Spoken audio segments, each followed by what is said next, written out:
So I'll give you a quick walk around here on my 66 Sunbeam Alpine. I got it late 2014, like September.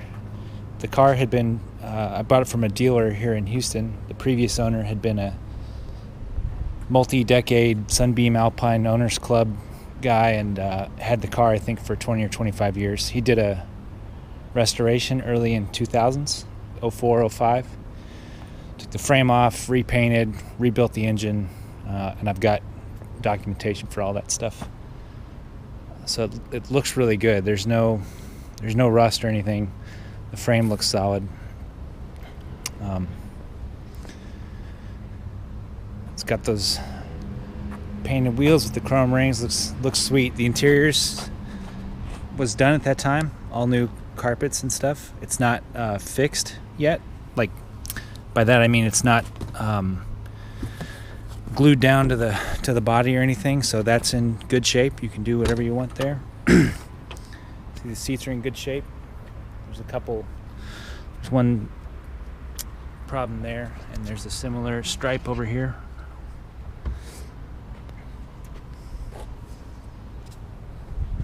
So all the gauges are original. Well, when I bought the car, the tachometer was an aftermarket tachometer that didn't even fit the hole. Pissed me off, so I got a new one, which is legit for the car. It's what it originally had. It's still set up for positive earth, so it needs to be sent off to have it calibrated for typical negative earth, like in the States. It's got a little CD player, speakers. There's the four on the floor. Let me show you the engine.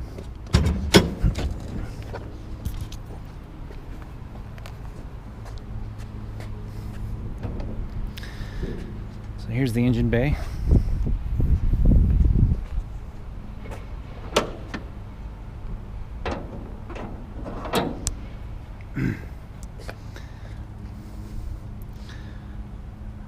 I'll just kind of let this do the talking. I replaced the master cylinder, which is down there, not too long ago, a couple months, including this brake line.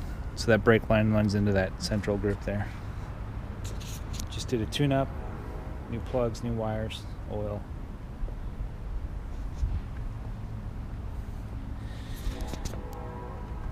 Here you can see you've got a mix of old electrical, but all the main safety stuff, like the connections to the alternator, were redone by Driver Source. That's the same dealership I got the car from, and they do,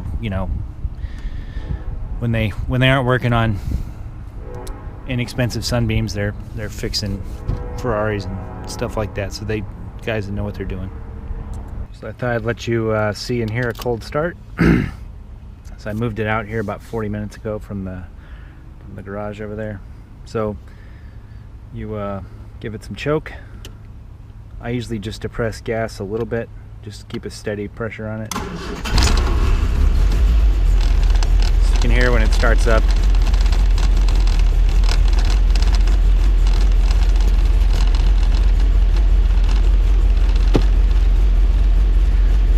Then as it gets warm, it smooths right out. You'll kind of hear it smooth out, and that's when I push the choke in and let it run normal, and then you're good to go.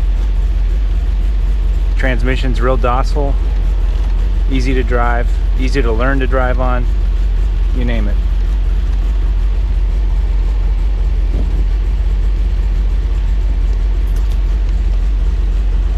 Wipers work.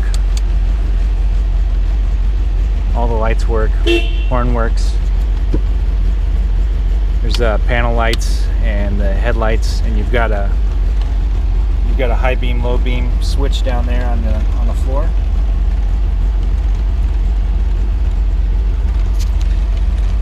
These are for vents. There's these vents up here. Put some air in on your feet. It gets a little hot in the summer behind that firewall. The fuel gauge, it's accurate below about half full. It needs to be troubleshot. The temp works right. The speedo's It's calibrated high, so it needs to be. It's a problem you can let go for a while, but it runs too fast, so it runs miles up quicker than you actually drive them. And I've put about 2,500 or 3,000 miles on the car. The oil gauge works well, and like I said, the tacho's fine. It just needs to be changed around for grounding. So I found a horn ring online, and I had that horn ring installed. It's not been wired yet, so that's your horn over there, and the ring is there when the time comes.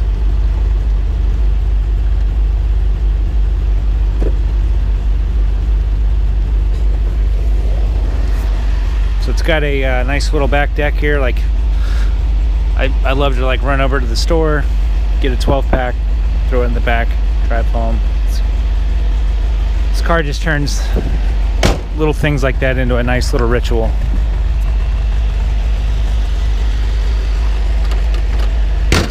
You get a look at all the seams. Trunk fitment's real good. See all the bright works are in good shape.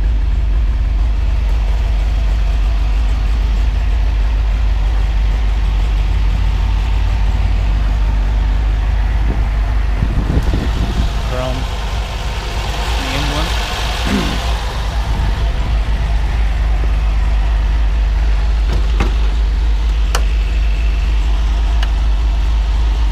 Get a look under the seats. See, nice new carpets. Pop open that hood and let you see it run.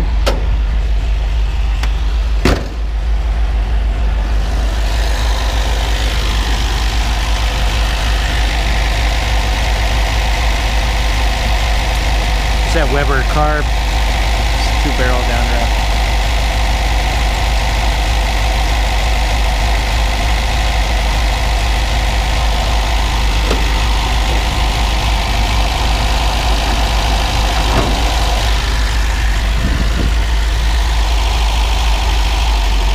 Push the choke in here. That's about it. It'll get a little warmer and idle a little bit faster than it is right now, maybe 100 or 2 RPM. I'll give you a stand back look.